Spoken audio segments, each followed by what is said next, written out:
Hi everyone, this is Joel from Niabi Zoo, and I have a little ferret friend today. This is Penny, and Penny, you can see, has a very long, thin body. And very long, thin body animals like this have very special adaptations, and I would like to invite a couple of friends here real quick to help demonstrate that. Let me put her away for just a second, and if I could have two of the trainers that actually work with our ambassador animals.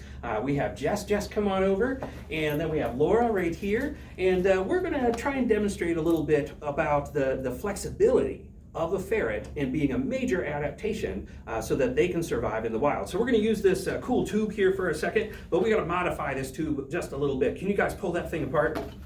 Pull it. Oh, use those muscles. Pull it harder. Oh, there we go. Very good. Okay, now if you could make this look like the letter U.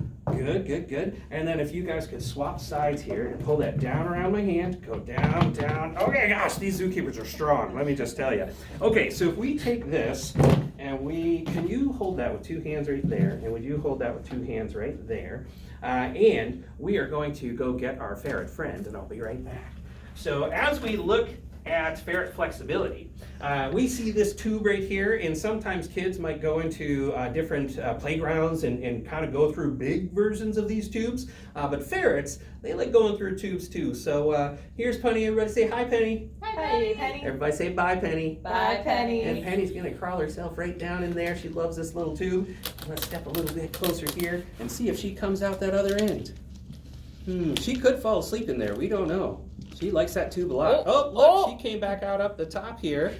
But if we can see her there, she'll probably turn back around and go back in. But here's what's amazing about that, is if she is in the top of this tube, then she went down, folded herself mostly in half, and then turned right around and came right back up out the same hole. Well, there she goes down the hole again, so maybe she'll come out the front this time. But that's the thing, is that ferrets have to be so flexible that if they're underground, oh, there she is. There she is. So you can see that she folded herself over herself again, went down through the tunnel, went through the loop-de-loop, and came out the front there.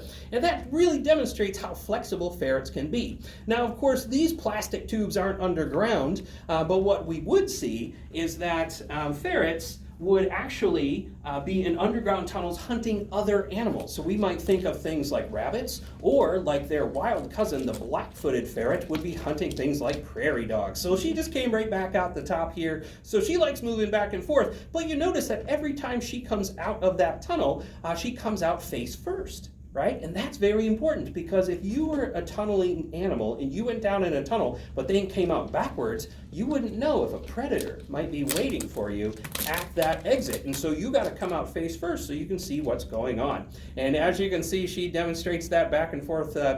She's very good at moving back and forth. Now, when we think about her wild cousins, things like weasels or even mink, but especially things like the black-footed ferret, they of course can be impacted by what humans are doing to their environment. Things like the black-footed ferret, that animal is highly endangered. In fact, it almost went completely extinct, reducing its numbers down to just 18 animals just over 30-some years ago. And now, of course, there is a release program to put them back in the wild, and it's important to protect not just the ferret, but also its food source, like prairie dogs, and the places where prairie dogs live. And so when we think about these animals, we have to protect not just the animal, but we have to protect the place where it lives and all the other animals too, so that the animal has the best chance of survival. So remember, folks, make sure that you're protecting animals where you live, and let's all work together to protect the ones in the wild, and we'll keep doing our job at the zoo. And thank you so much. We'll see you later.